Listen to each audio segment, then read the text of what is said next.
삼프로TV 구독자 여러분 안녕하십니까? 신년 특집 2016 프로들의 선택으로 찾아뵙고 있습니다. 저는 홍선혜입니다.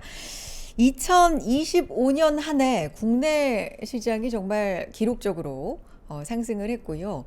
덩달아서 국내 상장 지수 펀드, 그러니까 ETF 시장도 크게 성장을 했습니다. 사상 최대 규모의 성장이었는데 이 말은 곧 ETF 시장도 경쟁이 상당히 좀 치열했다, 이렇게도 바꿔 말할 수가 있겠죠.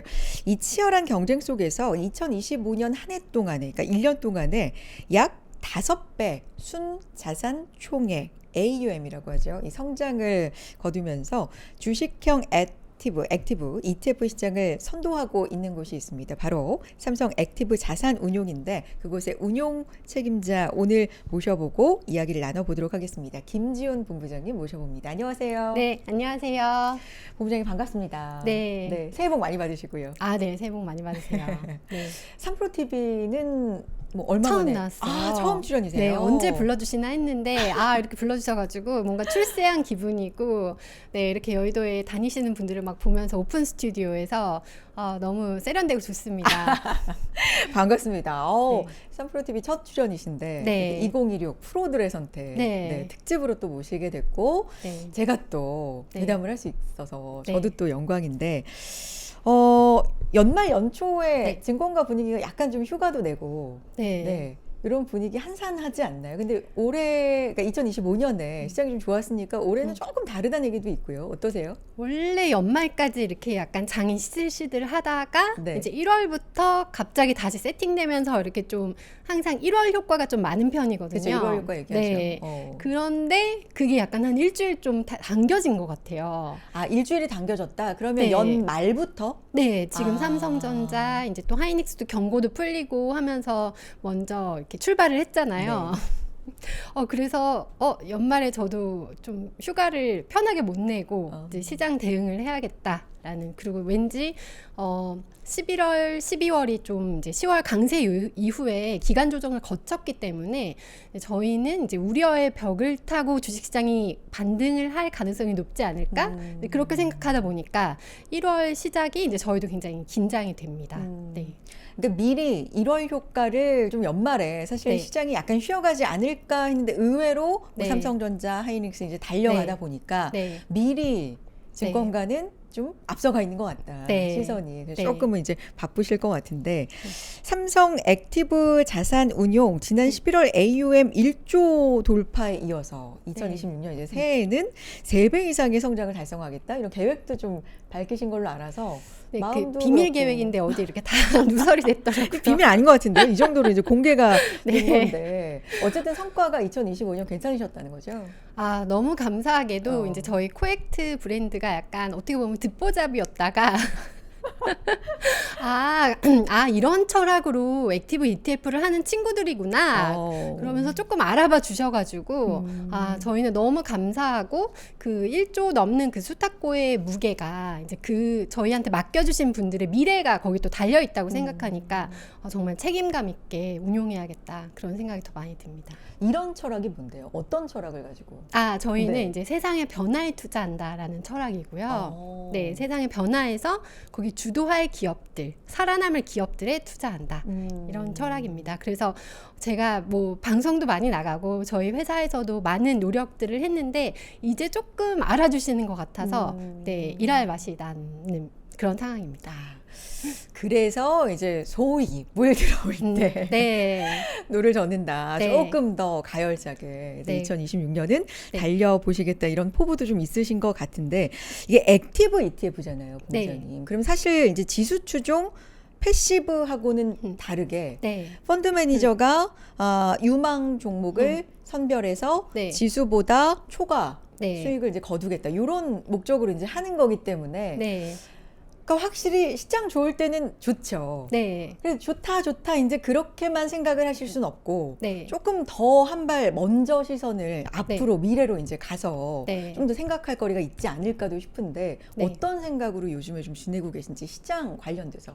네. 시장 관련돼서는 저희는 이 모든 뭐 우려 가운데도 결국 AI라는 이 혁신이 이제 주식시장을 계속 이끌어가고 있다고 생각을 하거든요. 그리고 그 혁신은 이제 아직 끝나지 않았다. 않았다라고 보고 있어서 저희는 아직은 좀 시장을 긍정적으로 보고 있습니다. 이제 뭐 워낙 우려도 많았지만 뭐 항상 모든 산업에 대해서 우려는 있는 상황이고 기본적으로 이게 세상을 정말 변화시키는 되게 주도적인 역할을 하고 있기 때문에 내년에도 요 흐름이 조금 더 이어지지 않을까? 그리고 다행히 이제 그 수혜가 한국에도 오고 있기 때문에 그래서 한국 시장도 소외되지 않고 가지 않을까. 네, 그렇게 기대하고 있습니다. 그래서 이 부분과 이어지는 말씀으로 드리면 저희가 신년 특집으로 모시는 분들에게 2025년 한 해 동안 중요하게 보신 이슈가 뭐고 무엇이냐, 그리고 네. 2026년에 중요한 이슈가 또 무엇이냐, 이런 부분으로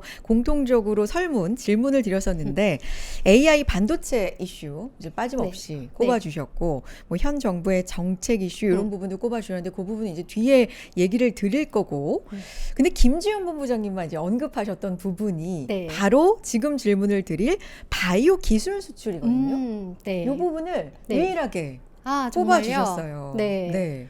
근데 한국 주식시장에서 또 한국 바이오 산업에서 2025년은 정말 의미 있는 한 해였습니다. 어떤 면에서요? 기술 수출이 되게 굵직하게 많았는데요. 뭐 일라이릴리나 머크, 뭐 GSK 이런 큰 기업들과 하는 기술 수출, 그것도 단일 물질이 아니라 이제 플랫폼 기술 수출이 많았습니다. 뭐 알테오젠, SC 제형, 그다음에 이제 리가캠은 ADC에서의 기술을 보유하고 있고 또 ABL 바이오의 그 BBB 셔틀, 네, 요 부분이 되게 사실 컸죠. 네, GSK에 이어서 또 대형사랑 한 번 더 계약을 했기 때문에 이런 기술 수출이 플랫폼 기반일 때는 단일 제약사만 되는 게 아니라 복수의 제약사와도 가능하구나. 그리고 정말 큰 제약사들과 의미 있는 딜을 할 수 있는 역량이 있구나. 그런 측면에서 한국 바이오 산업에는 되게 큰 한 해였던 것 같습니다. 제가 말씀드린 것 이외에도 일라이릴리랑 사실 계약한 회사들도 수많이 있고요. 또 많은 큰 회사들이 상장을 했는데요.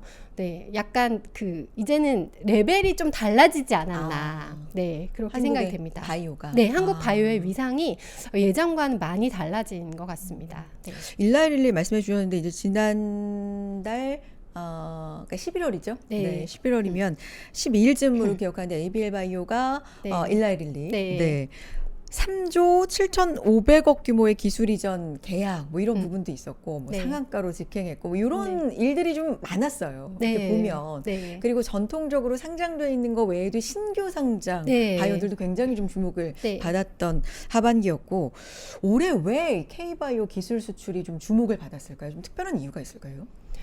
이제 미국 빅파마들은 이제 특허 절벽을 앞두고 있기 때문에 특허 절벽이라고 하면 만료. 네. 여태까지 캐시카우로 이제 뭐 예를 들면은 머크의 키투루다도 캐시카우로 크게 기여를 했지만 이제 특허 절벽이 다가오기 때문에 SC 제형으로 바꿔야 되는 니즈가 있었고요.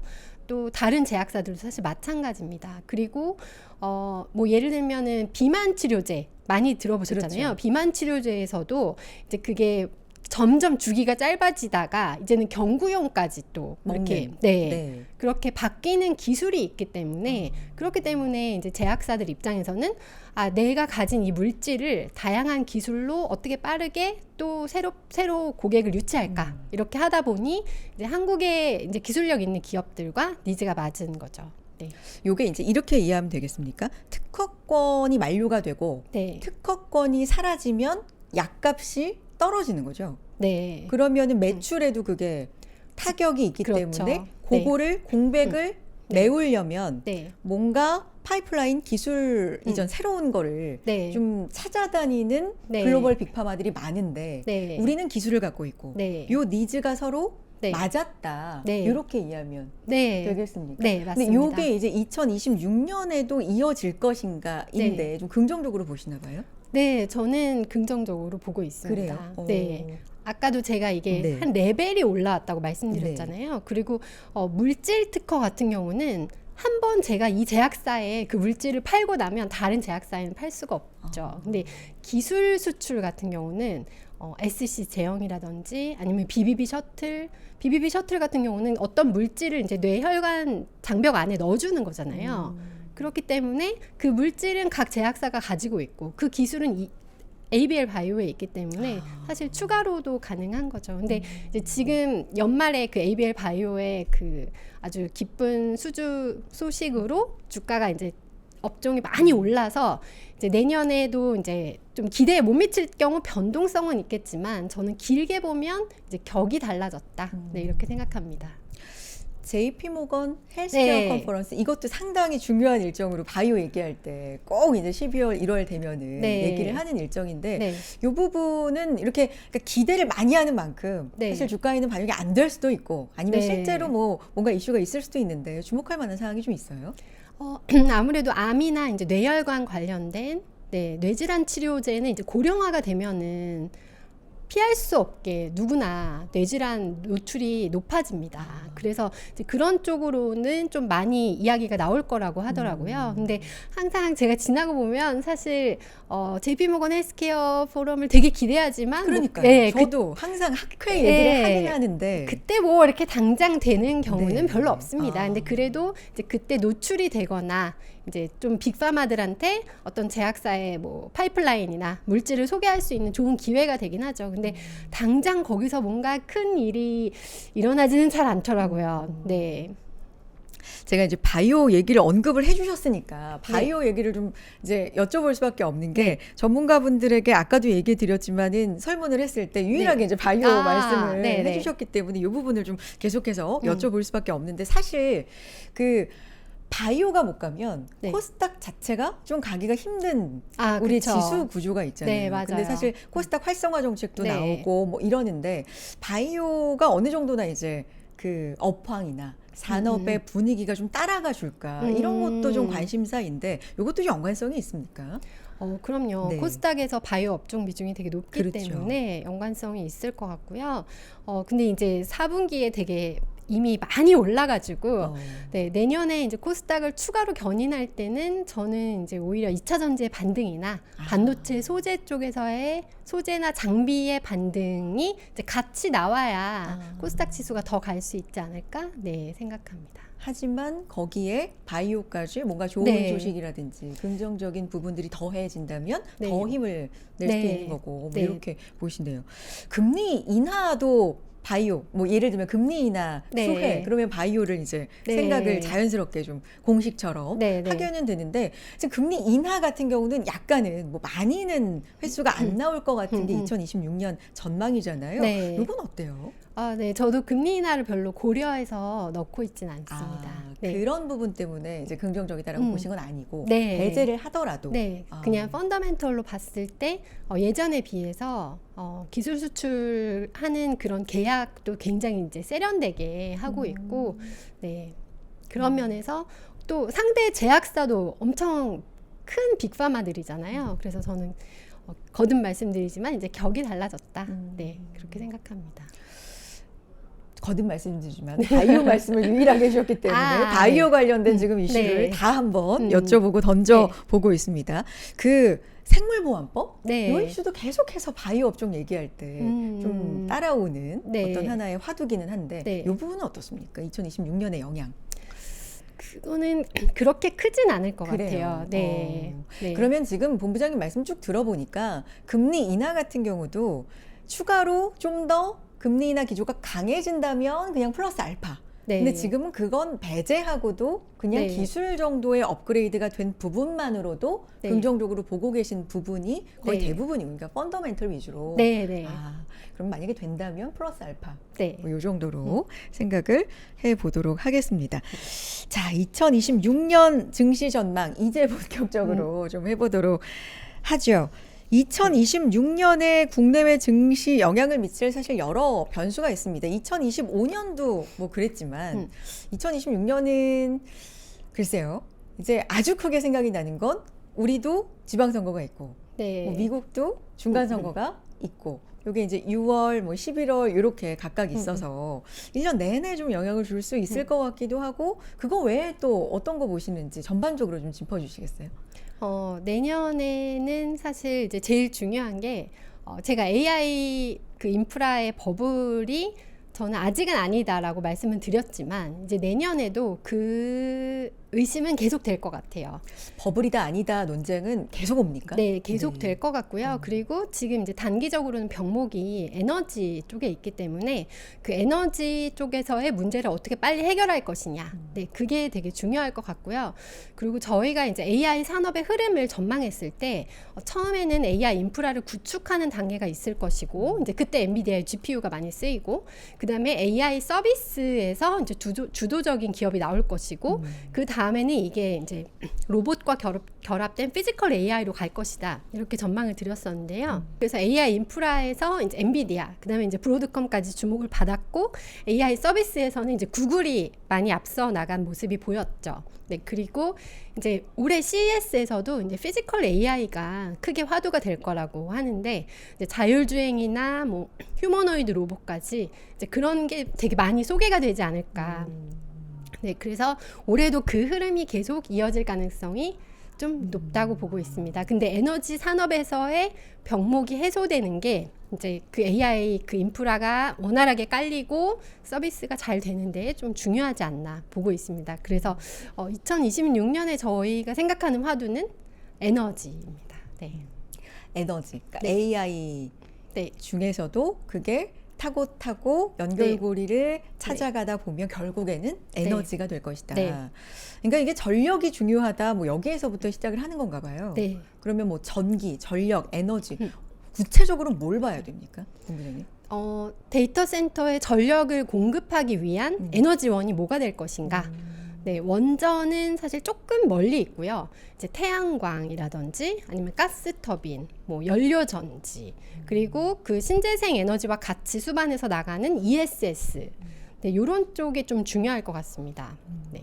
그 원전이 아닐까 생각을 했었는데 왜냐하면 네. 우리가 조방원도 항상 많이 좀 얘기를 네. 했었고 전력 얘기하면 네. 결국에는 원전 쪽이 좀 많이 관심 받기도 했고 그랬는데 좀 다양해진다.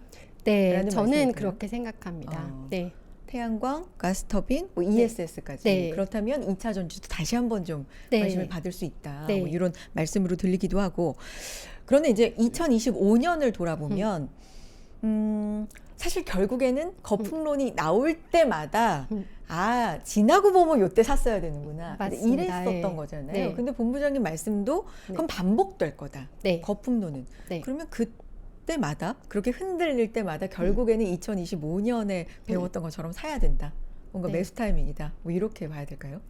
네, 저는 그냥 단순히 그런 거품론이 뭐 기술적인 거에서 나온다면 저는 그거는 이제 살 타이밍이라고 보고 있고, 근데 그때 저한테 질문해 주셨던 네. 것 중에 그래도 우려하는 부분이 있다면 어디냐라고 말씀하셨는데 그게 이제 부채 문제이거든요. 만약에 뭐 이제 SPV 이제 그 특수 목적 법인을 통해서 자금을 조달한 부분들 또 이게 부의 부채이기 때문에 또 사모 신용 이제 이런 부분에서 만약에 문제가 생긴다 그랬을 때는 그거는 조금 우려해서 봐야 될 것 같고요. 그게 아니고 그냥 AI 인프라에 깔리는 속도나 이런 게 좀 더딘 것 때문에 그렇다. 아니면은 AI 기술이 아직 돈을 못 버는데 이렇게 투자해도 되는 거냐 이런 되게 식상한 이야기들이 나온다. 그거는 저는 매수 기회라고 생각합니다. 그러니까 식상한 이야기와 진짜 위험, 그러니까 본부장님의 기준에서 네. 생각하시는 부분은 식상한 이야기는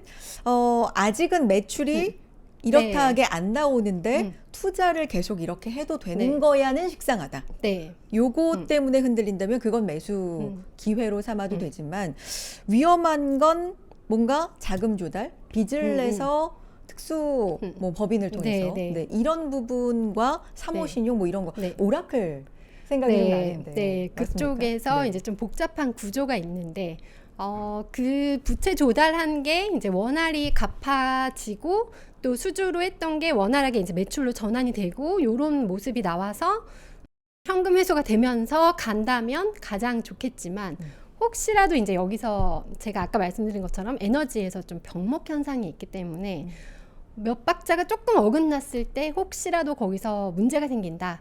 그랬을 때는 또 갑자기 되게 시장에 충격으로 받아들일 수 있을 것 같아요. 네, 근데 그거는 이제 예단하기는 어려운 문제고 지금은 그 오라클에서도 우리 매출 4분기에는 지연 없이 잘 되고 있다라고 얘기했고, 이제 미국 정부에서도 스피드 액트를 통해서 환경법 이런 거가 이제 데이터 센터 투자에 발목을 잡지 않도록 했기 때문에 이제 그런 부분이 얼마나 원활하게 진행되는지를 좀 지켜보면 될 것 같습니다. 근데 이제 과거하고 다르게 이게 조금씩 우려 때문에 시장이 흔들리다가 다시금 올라가고 이런 과정들을 좀 겪다 보니까 네. 시장이 약간 적응한 부분도 2025년 내내 음. 좀 있지 않나라는 생각이 들거든요. 예를 네. 들면 오라클 뭐 이런 부분도 얘기를 했지만 요거는 여러 기업들 가운데 그런 기업이 있고 나머지 탄탄한 기업은 좀 별개로 봐야 된다는 인식도 2025년 하반기로 네. 가면 갈수록 좀 생겼다는 생각도 있는데 네. 이런 네. 부분은 어떻게 보세요? 맞는 말씀이고요. 이제 AI 인프라에선 결국 엔비디아 브로드컴이구나. 그리고 AI 서비스에서는 결국 구글이 제일 앞서 있구나. 이게 확인된 한 해가 아니었나. 네, 그렇게 보거든요. 그럼 그리고 그걸 확인하고 나서 맞는 2026년은 네. 그럼 투자 관점을 조금 다르게 봐야 되는 게 있는 거죠. 왜냐하면 AI 묻어 있으면 다 올라가던 시절이 있었는데 그쵸. 이제는 1년 지나고 나서 그 시절을 넘어서서 투자자들도 네. 시선을 좀 다르게 봐야 되는 국면이 된 것 같아요. 네. 저는 그래서 2026년은 네. 옥석 가리기가 좀 본격화될 가능성이 높다. 네, 그렇게 보고 있습니다. 네. 그냥 지수 일변도로 정말 AI라는 상품들이 막 쏟아졌잖아요. 그럼 보면은 AI가 아닌 기업들도 많이 들어가 있고, 그래서 이제 묻어서 같이 오르고 한 면이 많았는데, 진짜 26년에는 이 모든 우려를 뚫고, 네, 계속해서 성장할 수 있는 기업이 좀 독보적으로 주목받지 않을까. 네, 근데 아까 제가 말씀드렸듯이 이미 서비스에서 앞서 나가 있는 기업이 계속 앞서 나갈 가능성이 더 높다라고 보고 있습니다. 그럼 그 옥석을 가리기가 일일이 너무 힘들면 ETF 해야 돼요? 옥석 가리기의 정석은 이제 액티브 ETF죠. 이렇게 제가 기회를 감사합니다. 네, 만들어 드리면 또 놓치지 않고 그러면 여기에서 이제 정책 얘기도 좀 해봐야 되는데 2025년에 시장이 특히 우리 한국 시장이 이제 올라왔던 데는 정책의 영향 당연히 네. 받잖아요. 네. 이 부분 얘기 좀 해볼까요? 2026년에 또 뭘 봐야 되는지. 네. 사실 2024년부터 얘기를 해야 되는데요. 2024년 하반기가 정말 우울했습니다. 2024년 하반기 좀 떠올려 볼까요? 어떤 주식 국면이었죠? 시장이 이제 거의 폭락했었죠. 네, 2024년에도 사실 AI 이야기가 연초에 좀 있었거든요. 왜냐하면 네. 챗 GPT 나온 게 네. 2022년 11월 말이니까 네. 네. 본격적으로 AI 얘기가 2023년부터 나왔던 것 같거든요. 네. 2024년에도 네. 이미 엔비디아는 많이 올랐었고 했는데 한국 시장은 사실 HBM 이외에는 그 AI 흐름하고 전혀 따라가질 못했어요.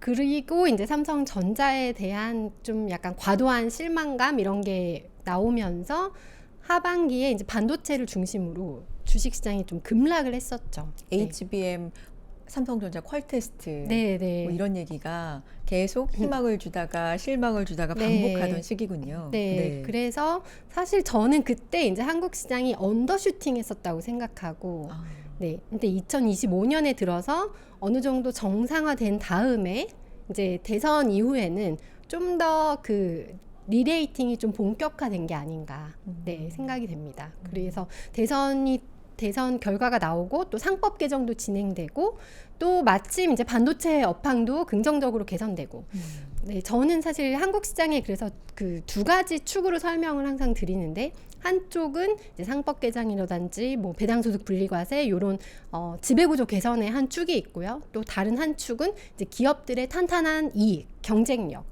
이제 처음에는 이제 조선 방산이 시작했지만 이제 결국 한국에서 가장 큰 건 반도체잖아요. 이제 반도체에서 이제 폭발적인 이익 성장을 이제 보여주면서 네, 한국 시장이 좀 회복한 게 아닌가. 그래서 지금 한 4천선은 좀 어떻게 보면 그냥 그 기본으로 보고 올해 만약에 여기서 조금 더 각 산업에서 경쟁력 있는 모습이 확인이 된다 그러면 네, 추가 상승 여력이 있지 않나라고 저는 좀 긍정적으로 보는 편입니다. 네.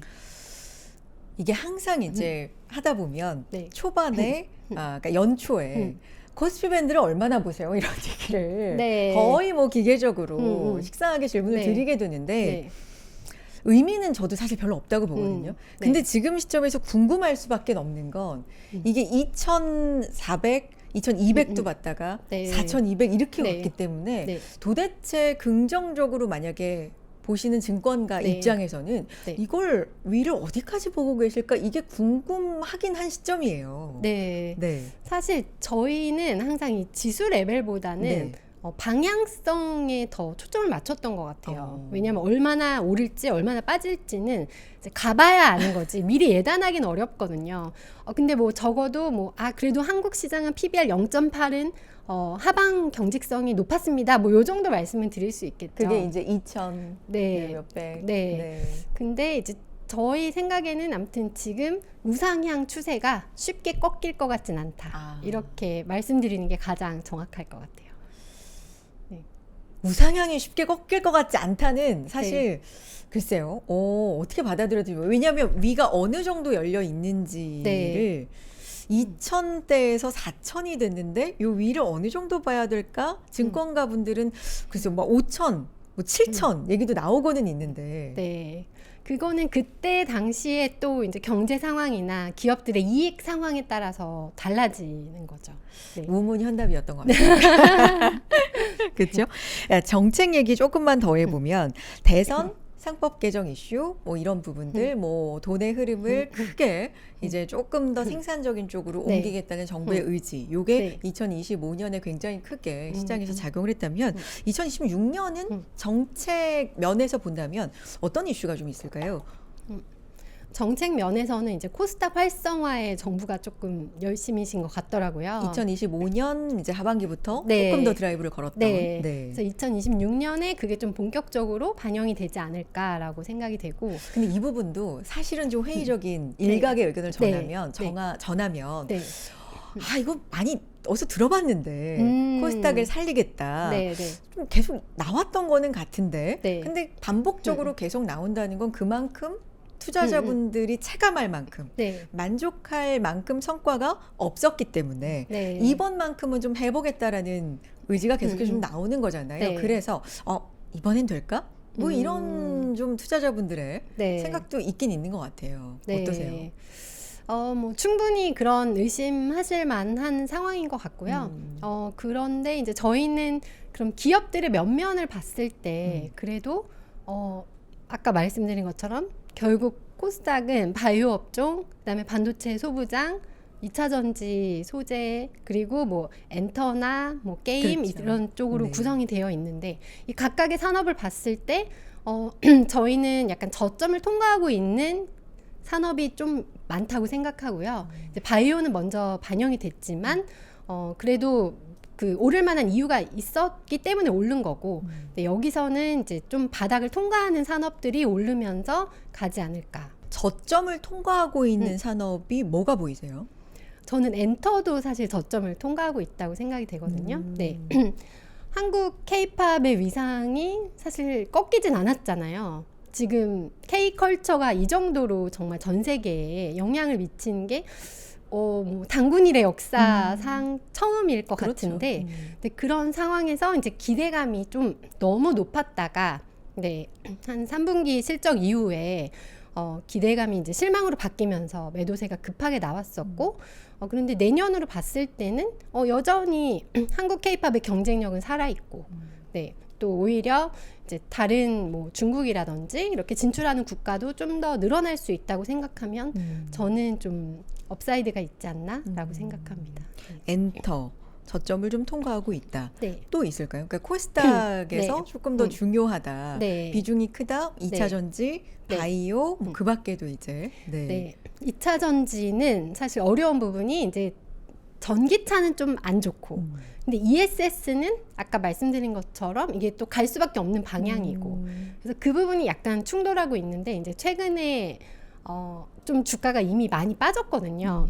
이제 LG 에너지 솔루션 뭐 계약 해지 뭐 이런 공시가 나오면서 2차 전지 주가가 지금 되게 많이 빠져 있는 상황이어서 만약에 이렇게 빠져 있는 상황에서 내년에 ESS 쪽이 긍정적으로 돌아선다 그러면은 거기 조금 그래도 상승 여력이 나올 수 있을 것 같습니다. 근데 2차 전지는 이제 ESS 때문에 반등을 하고 네. 또 여러 계약 해지라든지 네. 뭐 결국에는 네. 전기차에서 좀 손을 뗀다 뭐 이런 변동성은 글로벌 있을 거예요. 네. 회사들의 이슈 이런 것 때문에도 연말에 좀 크게 흔들린 감이 있기 때문에 네. 이런 부분도 2026년에 좀 주목할 만한 부분이지 않을까 생각을 네. 하는데 어쨌든 그렇게 생각을 하고 계시고 자, 또 좀 볼게요. 그래서 하이닉스하고 삼성전자가 만약에 없었다면 2025년에 이렇게 소위 불장이라고 얘기하는 속에서도 나는 소외됐었다. 이런 분들이 사실 많을 수밖에 없거든요. 네. 2026년에는 뭘 좀 그런 게 있을까? 그러니까 네. 반도체를 중심에 두고 네. 나머지들이 좀 빠르게 순환하는 흐름이 2025년에 있었다면 네. 2026년은 좀 네. 큰 틀을 어떻게 잡아가면 좋을까요? 2026년은 이게 좀 어려운 질문이에요. 네, 그죠? 어려울 것 같아요. 왜냐하면 이제 2025년은 어떻게 보면은 좀 쉬운 장이었거든요.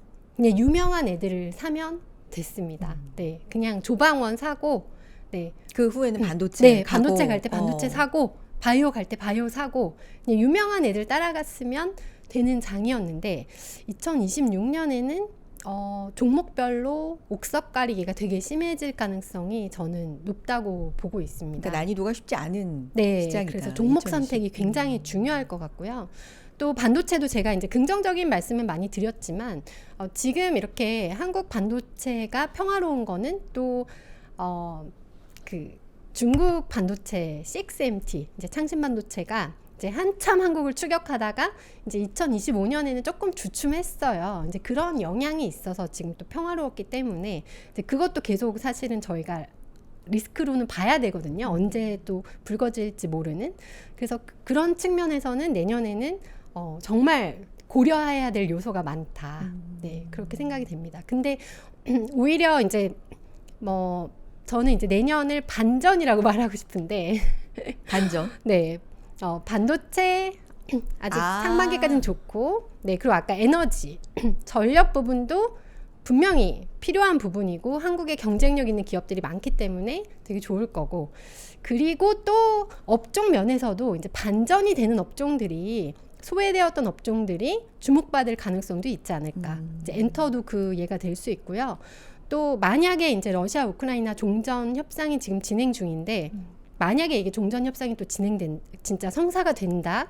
그랬을 때는 한국도 그 재건 프로그램에 되게 적극 참여할 가능성이 전 높다고 생각해요. 그럼 이제 관련된 뭐 건설이나 건설기계 이런 쪽도 주목을 받을 수 있다고 보고 있습니다. 그리고 피해를 받았던 이제 화학 업종도 예전보다는 그래도 좀 숨통이 트이지 않을까. 네, 그런 측면에서 내년에는 반전이 있지 않을까. 여러 가지 함의가 네, 있네요. 네. 그러니까 조방원 이런 것처럼 지금 약자로 네. 설명해 주신 거예요. 반전, 네. 반도체와 네. 전력인데 네. 어떤 의미로 보면 섹터의 반전도, 섹터의 반전도 네, 뭐 있지 예를 들면 않을까. 엔터나 네, 뭐 재건, 네, 종전 관련된 네, 재건이 종전 이슈로 만약에 네. 뜬다면은 방사는 안 좋다는 거네요. 그거는 다른 수주를 좀 봐야 될 것 같은데. 수주 이슈가 있다면 네, 다른 수주를 다르겠지만. 이제 점검하면서 네, 봐야 될 것 같은데. 네. 네, 저는 만약에 종전이 됐을 때는 재건 관련 기업이 좀 더 강세를 보이지 않을까. 초기에는 이제 어쩔 수 없게 특히 뭐 방산 ETF 사셨던 분들은 우선 좀 팔고 싶으실 수 있잖아요. 그래서 꼭 굳이 펀더멘털이 아니더라도 좀 변동성이 있을 수는 있다. 네. 지금 저희가 요 2016 프로들의 선택 특집으로 김지훈 본부장님을 두 번째 시간으로 모셔요. 네. 첫 번째 시간에 이렇게 똑같이 질문을 네. 뭐 조방원 이렇게 네. 뭐 반바지 이런 것처럼 좀 약자로 네. 네, 표현을 해주십사 부탁을 드렸을 때 반바지였는데 네. 반바에 굉장히 좀 포인트가 있다라고 네. 말씀해 주셨는데 네. 본부장님은 반전이네요. 네. 반전. 그러면 네. 공통적으로 반도체는 지금까지는 다 좋게 보시는 거다. 네. 이렇게 보는데 이제 반도체 하면은 결국에는 반도체 투톱. 삼성전자와 하이닉스는 더 간다. 저는 아직은 좀 여력이 남은 것 같고요. 그리고 내년에 이제 반도체가 진짜 좋으려면 이제 그 투톱이 그 풍부한 현금을 바탕으로 이제 풍부해진 현금으로 이제 투자를 재개할 때 그럴 때 이제 장비주까지 같이 고르게 가는 게 그게 이제 좀 남아있지 않나. 네. 네, 그러니까 반도체 얘기를 할 때 어쨌든 지금 같은 경우는 공급이 좀 타이트하다. 이래서 뭐 가격도 오르고 없어서 못 산다, 뭐 줄 서 있다 이런 이슈도 지금 있기 때문에 반도체 투톱이 좀 굳건한데 요 낙수 효과로 요게 이제 밑에까지 투자가 좀 활발하게 더 일어나면 네. 장비주까지도 네. 더 좀 네. 달릴 수 있다. 그리고 조금 가동률이 더, 네. 올라가면 소재. 그리고 아. 이제 파운드리 쪽에서도 만약에 이제 그 삼성전자가 회복하는 모습을 이제 최근에 좀 보이고 있잖아요. 이제 그게 좀 본격화된다 그러면은 이제 파운드리 관련된 체인까지도 좀 기대가 됩니다. 삼성전자 요새 파운드리 얘기 좀 더 얘기 나오던데. 네. 네. 사실 삼성전자가 이제 의미 있게 더 리레이팅이 되려면 파운드리가 회복이 됐을 때는 그럼 이제 TSMC 북밸류는 뭐 4배, 5배잖아요. 네. 그 마이크론하고는 이제 또 비교가 안 되는 밸류에이션을 사실 받을 수 있는 영역이 있죠. 네. 계속해서 이런 부분을 제가 체크를 하는 게 뭐 우리만 지금 국내장을 굉장히 장밋빛으로 보냐를 보면 네. 연말에 나온 보고서들 보면 외사 해외 쪽에서도 굉장히 좀 긍정적으로 보는 이슈들이 있거든요. 뭐 예를 들면 모건 스탠리, JP 모건 이렇게 연달아서 뭐 코스피 목표치를 좀 올리기도 하고 네. 6천 보는데도 있잖아요. 그래서 네. 우리는 5천 이래도 이제 뭔가 5천이 가능하겠어 이런 시각들도 있지만 오히려 네. 외국에서는 뭐 6천까지도 본다. 뭐 이런 것들이 있기 때문에 네. 여기에 이제 잘 타는 게 중요하다. 그리고 탈 때 내릴 때를 좀 잘 구별하는 게 중요하다. 네. 이렇게 생각이 드는데 특히나 액티브 ETF를 지금 운용을 네. 네, 수장으로 계시기 때문에 네. 타고 내린다 뭐 이런 부분 워낙에 좀 민감하게 생각하실 것 같아서 지금 이제 모여 계실 때 네. 그 회사에서 가장 서로 논의를 활발하게 뜨겁게 하고 있는 부분이 뭐예요? 요거 지금 탈까? 언제 내릴까? 뭐 이런 부분 진짜 민감하실 것 같아서. 저희는 이제 연초에는 시장 반등 가능성이 좀 높다고 보고 있고요. 연초는. 네. 저도 이제 수십 번 다시 생각해요. 이게 내가 지금 액티브 ETF를 팔아먹으려고 이렇게 생각하나. 되게 많이 다시 반성하고 막 생각을 하는데 아무리 생각해도 아직은 좀 룸이 남은 것 같다. 아니 물론 네. 본업도 이제 뭐 네. 마케팅도 네. 하시고 이런 것도 물론 있으시겠지만 그것도 이제 수익률이 좋을 때 네. 좀 더 투자자들과의 신뢰도 네. 생기는 거니까 그 네. 부분도 항상 이제 균형을 잡으신다는 말씀이시죠? 네, 그럼요. 네, 그래서 제가 이게 말하는 게 진짜 객관적으로 좀 타당한가 엄청 고민을 많이 하는데, 근데 지금은 하차할 때가 아니다. 그리고 아직은. 네, 그리고 연초에 이제 ISA 계좌 이제 또 다시 투자 가능한 금액도 생기잖아요. 그런 거 이제 꼭 잘 챙기셔가지고 ISA, 뭐 IRP 연금 계좌 투자 가능한 금액 꼭 챙기셔서 1월에 우선 빨리 집행하시는 게 네, 반이라도 네, 오히려 그 머뭇거리시지 말고 빨리 집행을 하시고 나머지는 이제 혹시 조정일 때 좀 더 산다 이렇게 생각하시는 게 맞지 않을까. 근데 이제 말씀드렸지만 이렇게 연초에는 반등 가능성이 높지만 네, 내년에는 뭐 확인하고 가야 될 상황들이 많긴 합니다. 2026년에는 네, 확인하고 가야 될 상황이 많긴 한데 특히 이제 아까도 그 글로벌 하우스에서 한국 시장을 긍정적으로 맞아요. 본다고 했잖아요. 네. 근데 한국 시장을 긍정적으로 보면서 또 동시에 다 약달러를 전망하거든요. 네, 그러면 한국 시장이 이제 외국인 입장에서 지금 한 1,420원까지 떨어졌나요, 환율이? 여기서 사서 이게 한 10% 올랐을 때 환도 그 원화가 절상이 한 10% 됐다. 그럼 외국인 입장에서는 20%인 셈이에요. 그러니까 원화가 좀 더 여기서 강해진다. 네. 그랬을 때는 외국인 입장에서는 되게 놓치기 어려운 시장이 될 수 있지 않을까, 한국이. 그래서 내년 초에는 이제 외국인 매수세가 조금 유입되면서 이제 자연스럽게 환율도 떨어지고 증시 전반에 상승하는 모습이 나오면 한국으로서는 이제 가장 좋은 모습이 아닐까 기대하고 있습니다.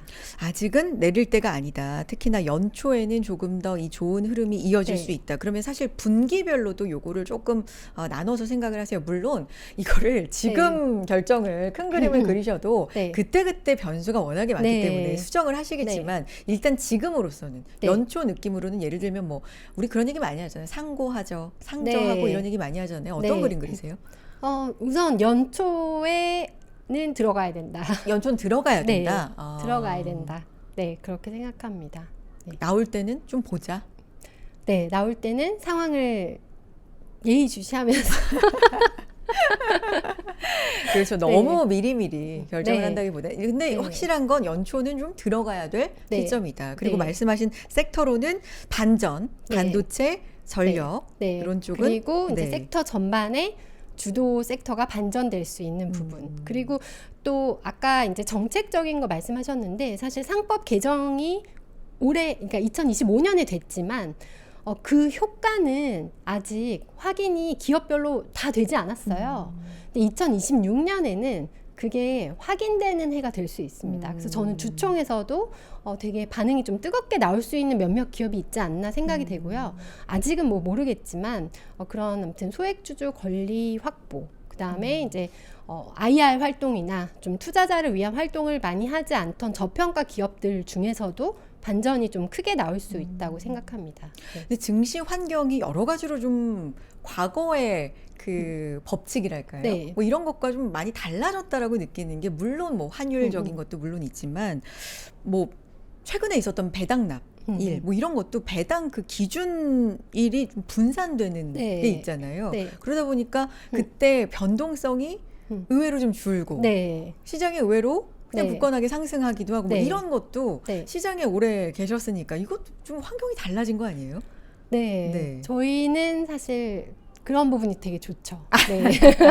배당락이 또 막 너무 급락했다가 이렇게 뭐 차익 거래가 많고 이러면서 이제 시세에 왜곡을 주는 것도 사실 좀 불편했는데 이제 또 배당도 되게 요새는 기업들이 되게 배당 정책을 공시하고 또 배당 기준일을 다 다르게 해서 공시하고 하는 부분이 저는 오히려 이제 선진 금융시장으로 가는 방향이 아닌가라고 생각이 됩니다. 그리고 배당소득 분리과세에서 어떤 기업들이 어떻게 그 혜택을 맞추기 위해서 배당을 늘릴지도 아직 확인이 안 됐잖아요. 그래서 내년 1분기에 이제 그런 부분이 확인이 되고 하면은 이제 관련해서 이 기업이 이제 배당소득 분리과세 혜택이 되는 그런 고배당주구나라는 인식이 생기면서 또 리레이팅도 나올 수 있고 그래서 내년에는 한국이 아직 보여줄 게 많다고 생각합니다. 미국 주식이 뭐 이 말씀을 드리는 것 자체가 굉장히 우문이라는 건 알아요. 근데 미국 주식과 한국 주식 네. 지금 사실 연말부터 해서 요 얘기가 뭐 환율로 시작된 거긴 하지만 좀 뜨거웠잖아요. 그렇죠?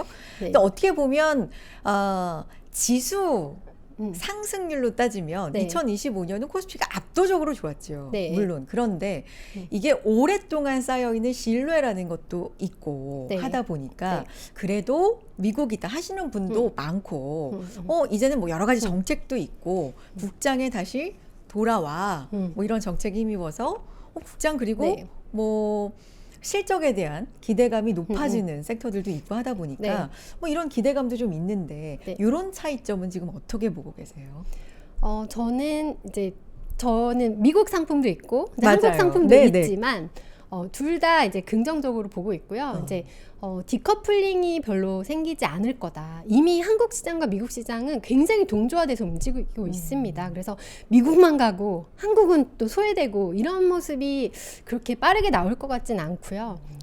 그래서 한국 시장도 저는 포기할 수 없는 영역이다. 그리고 세제 측면에서 사실 한국 시장이 또 유리하시거든요. 그래서 한국 시장에 꼭 노출이 되어 있으셨으면 좋겠고, 네, 너무 복잡하게 이제 의심하시다가 되게 좀 좋은 기회를 놓치는 일이 없었으면 좋겠습니다. 그러면 이게 액티브 ETF, 그러니까 ETF에 대해서는 관심이 많으신데 네. 액티브를 하시지 않는 분들 입장에서는 네. 이런 어떤 그러니까 지수를 추종하는 것과는 네. 또 다른 기준이 있지 않을까, 전략이 좀 필요하지 않을까 싶긴 해서 이런 맞아요. 부분 조언 좀 주세요.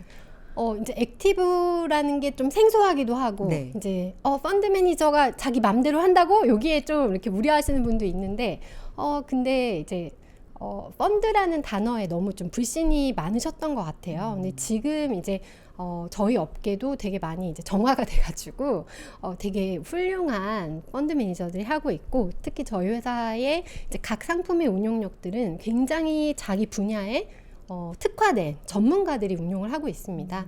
그래서 초과 성과가 이미 나고 있는 부분이 있거든요. 그리고 그 회사 이제 홈페이지에 가보시면 관련된 자료 내용이 엄청나게 많아요. 그래서 이제 다 여러분의 미래가 걸려 있으신 거니까 신중하게 이제 여러 가지 비교해 보시고, 아, 저 사람들이 하는 말이 좀 말이 되는 것 같다 했을 때는 그래도 알파를 위해서 네, 조금 액티브를 가미해 보시는 게 어떨까. 네, 지수만 그냥 투자하셨을 때는 내년에는 옥석 가리기가 본격화된다 그러면 지수보다는 액티브 알파 전략이 훨씬 초과 성과를 많이 낼 수 있는 해거든요. 이미 사실 25년에도 저희는 많은 상품에서 성과를 보여드렸지만 그래서 한 10%에서 20%라도 액티브 ETF를 조금 섞어보시면 어떨까. 그리고 액티브 ETF 저희 홈페이지에 오시면은 그 매매가 변하는 내역도 다 보여요. 그러면 아, 이 매니저는 지금 시장을 이렇게 판단하고 가고 있구나. 그거를 같이 호흡하시면서 보는 것도 네, 어떻게 보면은 좀 하나의 재미가 아닐까. 흑백 요리사에서 이제 그 요리사 셰프분들의 그런 기발한 킥 이런 거에 저희가 다 열광하잖아요. 사실 액티브 매니저는 그런 셰프 같은 사람들이에요. 네, 정해진 프랜차이즈식의 요리사가 아니라 어떻게 해서든 이 전략 안에서 킥을 발휘하기 위해서 엄청나게 노력하는 사람들이거든요. 네, 그래서 한번 믿고 네. 투자해 주시면 좋을 것 같습니다. 그럼 보면 이렇게 네. 이런 어떤 관점으로 받아들이면 네. 돼요. 지수 얘기를 우리가 좀 많이 했잖아요. 네. 왜냐하면 2025년 자체가 지수 자체가 워낙에 레벨대를 높인 한 해였기 네. 때문에 그럼 지금 지수 상방을 어디까지 놓고 봐야 돼라는 좀 무의미한 논의를 만약에 한다 치면 뭐 4,100, 4,200에서 5,000을 간다 치자. 그럼 2,000대에서 4,000 간 거에 비해서 효율이 떨어지는데 그러면 좀 더 지수 추종이 아니라 액티브 쪽으로가 효율적일 수 있는 해다. 요런 관점일까요? 어떻게 봐야 될까요? 그래요? 비슷하다고 보시면 될 것 같아요. 그러니까 옥석 가리기가 네. 중요한데 이걸 일일이 하기가 좀 어렵다 보니까. 네. 근데 어쨌든 선택은 투자자가 하는 거잖아요. 네. 그 선택할 때 그럼 요령이 또 있을까요? 그 선택할 네. 때 이제 공부를 하셔야 된다. 아. 그래서 저희가 이제 선택하시기 좀 쉬우시라고 저도 엄청나게 많은 방송에 가서 떠들고 있고 저희 회사도 이제 뭐 카카오톡 채널이나 이런 거 보시면 회사마다 다 이제 자기들의 전략을 알리기 위해서 다양한 수단을 많이 쓰고 있어요. 그래서 그때 라이브 방송도 한번 들어보시고 홈페이지에 올라온 자료도 한번 보시고 하면서 아, 이렇게 비교해 보시고 이쪽이 좀 말이 되는 것 같다라고 생각하시면 네, 그렇게 선택하시는 게 어떨까 싶습니다. 네. 알겠습니다. 정리를 좀 해보겠습니다. 오늘 말씀하신 내용을 쭉 한번 네. 정리를 해볼게요. 첫 번째로는 1년을 예측하기는 어렵지만 2026년 초반은 그러니까 시장에서 내릴 타임은 아니다.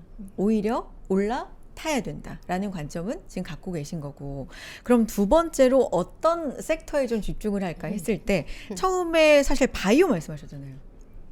바이오는 물어보셔서. 그러니까 네. 그럼 요거는 네. 제가 질문을 드려서 하신 말씀이고 네. 조금 우선순위는 아니에요? 바이오도 같이 가긴 갈 텐데 어. 이제 4분기에 AI 우려가 있을 때 바이오가 또 그 공백을 꽉 메꿔줬거든요. 그러니까요. 네. 네, 그래서 지금은 반전이 조금 먼저고, 근데 바이오도 이제 결국은 같이 갈 거다. 네.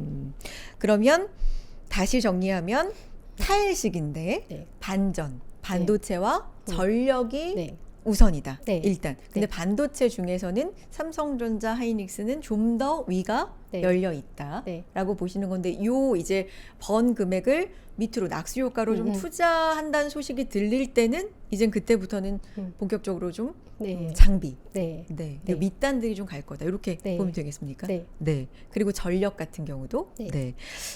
원전만 볼 게 아니라 세부적으로 좀 나눠서 봐야 된다. 그 다음은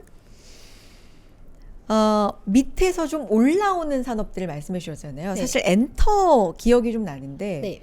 요거 말고도 제가 좀 놓친 부분이 있다면 어떤 부분이 있을까요? 뭐 저는 화학 화학, 업종이나 뭐 건설 업종, 네.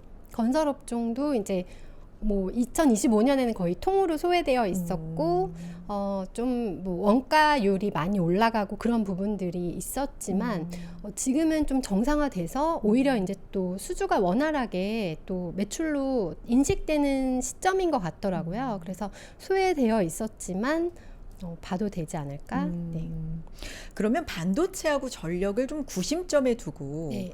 그 밑에서 좀 올라오지 않을까? 소외된 것이 이제는 좀 주목받지 않을까라는 관점으로는 말씀하신 뭐 화학, 건설, 네. 엔터 뭐 네. 이런 네. 부분들을 좀 네. 봐야 되겠고 네. 뭐 바이오 이슈는 기술 중심으로 해서 네. 좀 봐야 되겠고 그러니까 네. 구심점으로는 반전이다. 네. 뭐 이렇게 네. 좀 보도록 하겠습니다. 자, 못다 하신 말씀 있을까요? 오늘 다 풀어주고 가세요. 네, 시장에 있어서. 2026년 네. 어떤 부분 좀 주목하면 좋을까요? 우리가 얘기 안 한 부분이 좀 있다면, 네. 어, 네. 피지컬 AI 피지컬 쪽 얘기 AI, 안 네. 했네요. 네. 이제 피지컬 AI 관련해서도 이제 로봇도 사실 이제 피할 수 없는 주제죠. 그 부분을 좀 네. 여쭤보고 싶었어요, 사실. 네. 2025년 후반 이제 들어서 사실 1년 내내 이렇게 오르락 내리락은 있었지만 로봇이 네. 잠깐 반짝하지 않을까 했었는데 의외로 그냥 달려갔거든요. 네. 그 로봇이 2026년엔 어떤 것인가? 네. 그리고 뭐 피지컬 AI 말씀해 주셨는데 네. 자율주행 쪽도 네. 저는 후반부에 있어서 네. 좀 관심을 많이 받은 부분이라고 생각해서 이 음. 부분도 좀 짚어보고 싶어요. 네.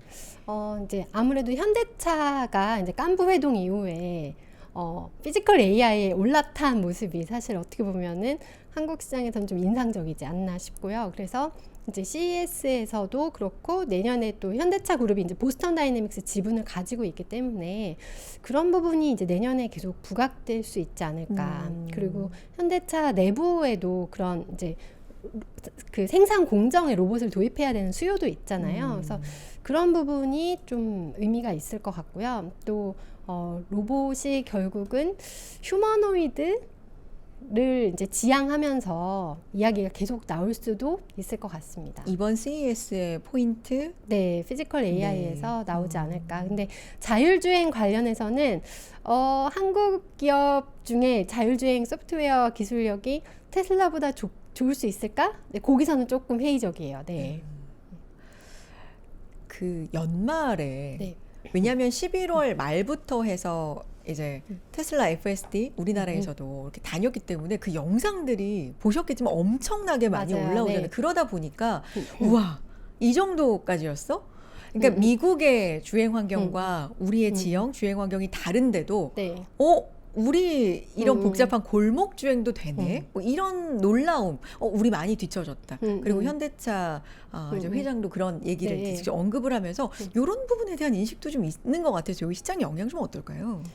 네, 저는 이제 소프트웨어 쪽에서는 뭐 예를 들면 구글의 제미나이를 뛰어넘는 AI가 한국에서 나올 수 있을까? 네, 나오면 좋겠지만 그렇게 쉬워 보이진 않는데 뭐 테슬라의 자율주행 능력을 따라갈 한국 기업이 나올 수 있을까?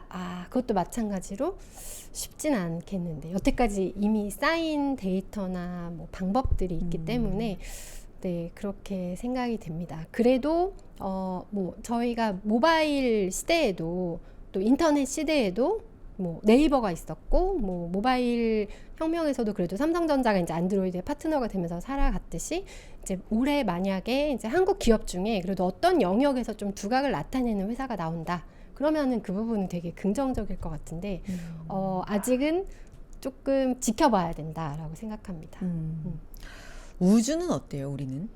우주는 이제 스페이스 X가 사실 너무 압도적이어가지고 그러니까요. 이제 그 밸류 체인 이제 관련된 기업들이 이제 좀 주목을 많이 받고 있죠. 네. 그런 식으로 스페이스 X랑 관련된 기업들 위주로만 좀 가능하지 않을까? 네, 생각이 됩니다.